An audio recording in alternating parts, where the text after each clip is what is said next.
next thing we have is to calculate the compound interest when interest is compounded annually, but the rate percent is different for different years. Let us say that R1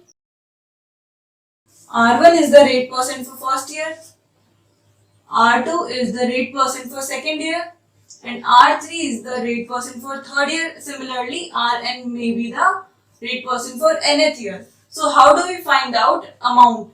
To find out amount, we will be having principal multiplied by 1 plus R1 divided by 100 for the first year. Now for second year, we multiply it by 1 plus R2 by 100, and further as many years we have, we will multiply them with this. So let us say it is up to Rn. So we will be having 1 plus Rn upon 100. This is how we find the amount when there are different rate of interest for different years. And to find out the compound interest here, we will be having P as common, 1 plus R1 upon 100 multiplied by 1 plus R2 upon 100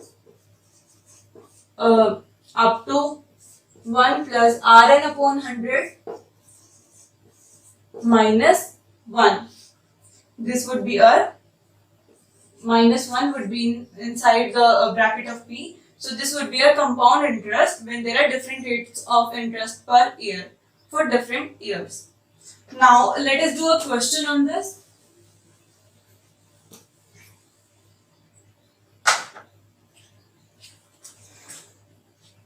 So the question is, Ram Singh bought a refrigerator for 4,000 rupees on credit. The rate of interest for first year is 5% and for the second year is 15%.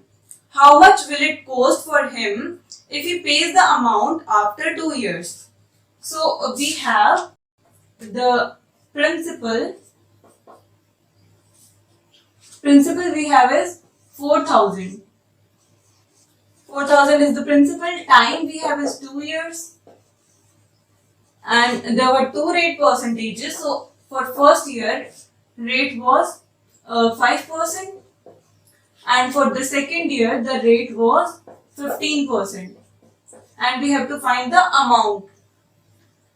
So amount would be equal to principal 1 plus R1 upon 100 into 1 plus R2 upon 100. So principal we have is 4,000. 1 plus R1 is 5 upon 100 multiplied by 1 plus R2 is 15 upon 100. So we'll get 4,000. 100 plus 5 would be 105 upon 100, and 100 plus 15 would be 115 upon 100. So if we cancel the zeros, one more zero will get cancelled.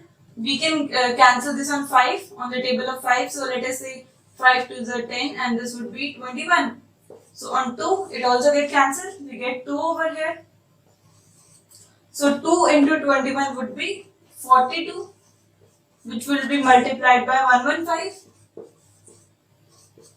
And the answer we get is 4830 rupees.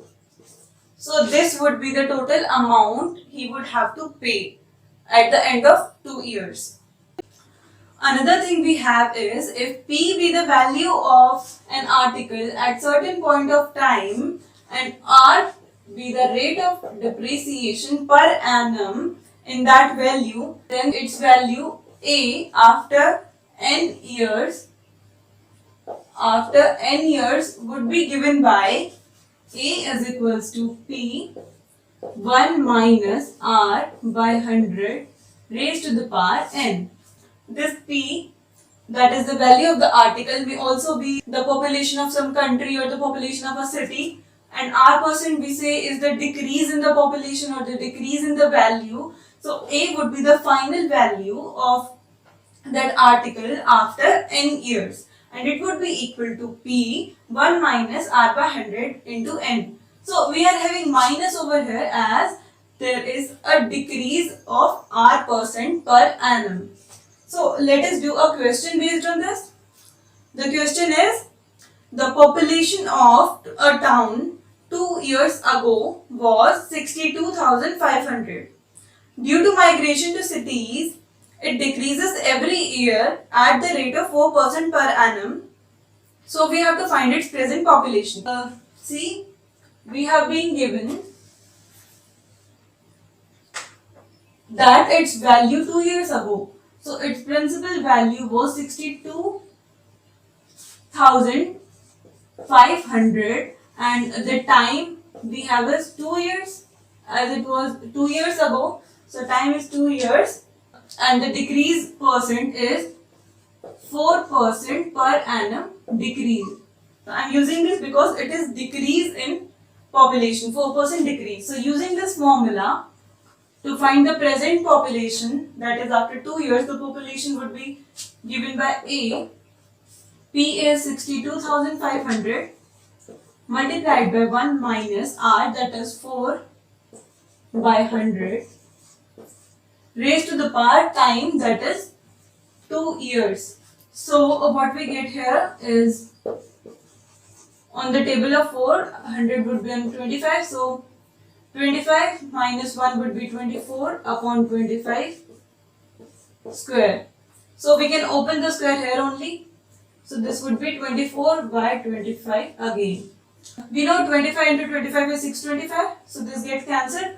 So 24 into 24 we get is 576 and there are 2 zeros. So this is the population of that city after 2 years. When the rate of decrease was 4% per annum on this initial population.